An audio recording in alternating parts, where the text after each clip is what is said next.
TDG Toledo, Bridges, with your host, Donnie Miller, connecting our community with information about issues and opportunities.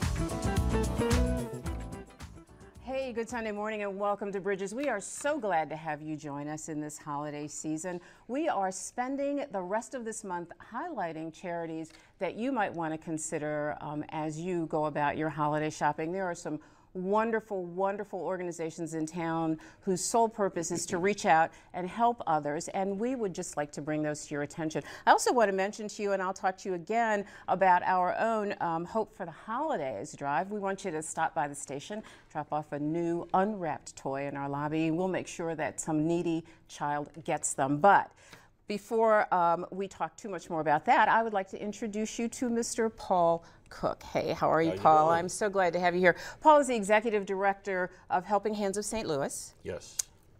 Located on the east side. At 443 6th Street. Yeah. So tell people exactly what you do. I know the name confuses people sometimes. Okay. I am the Executive Director for Helping Hands. We're an outreach center and a soup kitchen. And we have a free clothing store, and people can come there and seek clothes. And we have a pantry and the people can come on Tuesdays and Thursdays, but the pantry and our government commodities are for the people from east of the river. As it is, we handle our pantry handed out 3,100 grocery bags last year, and our commodities again are pretty much the same with that, and that's what the government gives us to hand out on the first Wednesday of every month. So your services are available just for those folks who live in East Toledo. That's the kitchen is open to anybody. Kitchen's open to anybody. I thought so. Okay, yeah. I wanted to make that clear. Yes. And that's the 43605 yes. zip code. Right. Okay. Services are free, essentially? Yes, they are. Yes. The pantry and hygiene, you have to bring proof that of residency. And what is that? And a piece of mail that you received in the last 30 to 60 days. And with your specific name on it? No, not ours, theirs. That's what I mean, yeah. their specific name yeah. on it. Right, and their current address. So. Okay. And that gets you services. So. You know, how long have you guys been around? You do such great work. We just celebrated our 30th year as of June. We just celebrated our 30th year in operation. That's since amazing. Father Armstrong started Helping Hands. That's amazing. Any idea how many people have been through those doors in 30 years? 1,500,000 meals that we've kidding me. That we've did. 1.5 million yes. meals. Since the existence of the soup kitchen, yes. And how do you pay for all of this? Well, we gracious donors. We get like our viewers who are watching yes, today, yes, very gracious donors. And a FEMA grant. When I first started there 12 years ago, it was like $46,000. Well, now it's below $10,000. And you know, with all the government cuts and everything, we're dependent on more and more of our great donors that help us out. And then we get a CBG grant, but that's for our secretary and our kitchen coordinators, part of their salaries. I see. And but that's the only two government grants we get. Every once in a while, we'll catch a corporate grant. But like we got one for our 30th anniversary. We got one from Anderson's, and God, I know I'm gonna screw up here to not have all They'll names. forgive you. Yeah, but yeah, we catch a nice government grant every now and then, or and some local corporate support. grant And some local supports. Yes, if it wasn't for the local support, we couldn't do what we do. Wow, that's pretty amazing. And the FEMA grant covers what?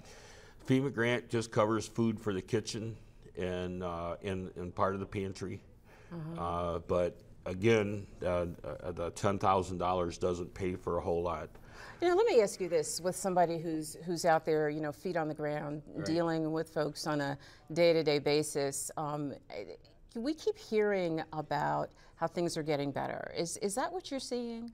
Well, for our clientele, a lot of them don't have a high school education. Yeah. There's probably 10% who can't read or write. And then there's the seniors, and then there's a lot of people that have a subsidy, so they're collecting SSI or SSD, and they can't work because of disability. And then we do have the working poor, so they're collecting minimum wage or maybe a little more than minimum wage, and then they're trying to pay for rent and utilities. And then when they come to groceries and just needs, too much month. there's more months than money. Absolutely. And if it wasn't for our pantry and our hygiene that they can come get, I don't know what they would do if it wasn't there. Well, I know that you all are trying desperately to put together food baskets. That's correct. And you need some things by this coming Wednesday, That's as correct. I understand, Yes. in order to make those food baskets Yes. happen. We actually, there you go, thank you, Brian. We have a list on the screen of the kinds of things that this organization could use: instant mashed potatoes, canned sweet potatoes, new toys, children's clothes. And one thing is hams. Hams, that's right, yeah. that's right. We're trying to do 200 Christmas baskets. We're being very optimistic that we can do this. We have a great need this year. We get a lot of our names from the Salvation Army through their clearinghouse, and then we have families that missed the deadline, and they're asking us for help, and so we picked a number of 200. Those are canned hams, were they? No, well, we're looking for like the football ham. Okay. And I'm not asking for this particular brand, but what comes to mind is like a little Cumberland Gap ham. Yeah, okay. those little, And so that's what we're looking for. We're not looking for a big bone-in ham or just a little football ham, they're called.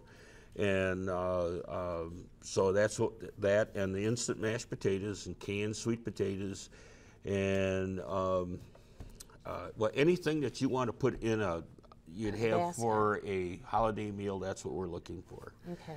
And then we're looking for new unwrapped toys, because we have a Christmas party for the children, and Santa Claus is there.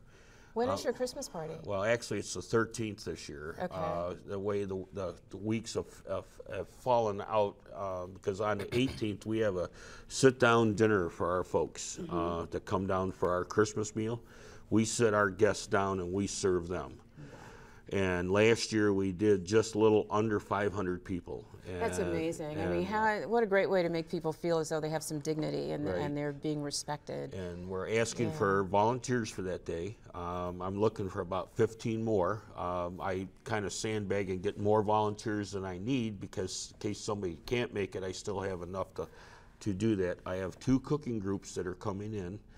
We're going to be cooking close to 14 hams, mashed potatoes and sweet potatoes. I make a thing called tomato pudding. It's something in our family we've had for years. Yeah, I heard of that. They seem to like that.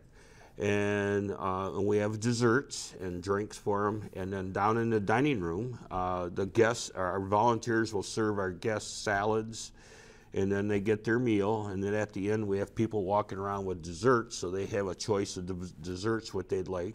So now, when does this dinner happen? From 11 to 1 on the 18th. So the dinner is on the 18th. That's correct. From 11 to 1. And and your volunteers would be serving other things that volunteers might be doing? Serving drinks, helping with, like I say, salads, desserts. All part of the dinner. All part of the dinner. And I'd like them there about 9:30 in the morning, so that we can get them in the areas that I need them in. We don't start decorating to the dining room until like about 7 in the morning, because we got to clean up from the day before. Sure. And then we decorate the dining room up, and we decorate it really nice, and then we let our guests in around 10:30. We start sitting them down. How many people are you expecting for the dinner? Well, we can seat 135 at one time. Do people need to call you and sign up, or do they just show up? Just show up. Just show up. And until there's an empty seat, we have a line. So, and then as the people get up, we let more come down.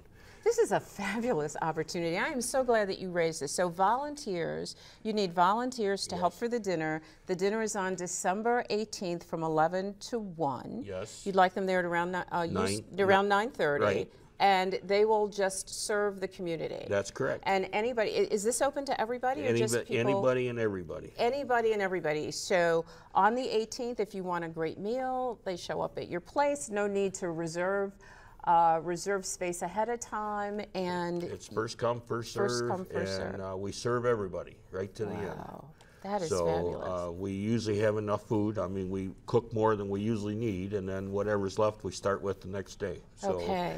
So what about, so in addition to the football hams, I know exactly the ones you're talking about, the football hams, the mashed potatoes, the instant mashed potatoes, the canned sweet potatoes, new toys, and children's clothes. This is going to sound insane, but you certainly accept cash donations. Oh, yes, as well. we do. Cash always works too. There's some things, like I'm buying fruit. I got a real good deal on apples and oranges, and so I bought enough so that it comes bulk, and so we're going to break them down so that in every box there'll be 8 apples, 8 oranges, a 5-pound bag of potatoes which are being donated, a dozen eggs which are being donated, margarine besides the ham and all the canned goods, so that when somebody comes and for that box, they will have not a holiday meal, but they'll have a couple more meals. That's right, food's for and and if they have 10 or 12 at their house, there'll be enough food in that box to serve everybody. them. So, great. I'm so glad you were here this morning. Thank you so much. We're going to show you how to get in touch with Paul at Helping Hands of Toledo. And we need you to get those donations to them by this Wednesday before 3. Right. Do you want it before 3? Yeah, before 3 o'clock. Okay, yes. and look, there's this number on the screen, 691-0613. There's their website as well as their email. If you want to call to make alternate delivery arrangements, give Paul a call. If you want to call to volunteer or to donate money, which is always necessary, and other kinds of things, please give Paul a call at that number. We'll get that number up for you again before the end of the show. Thank you so much. Well, thank you very much. Good luck, and I'll be seeing you over the holidays. I appreciate that. We got to go, but don't you go away. We are talking to representatives from Grace Community Center when we return.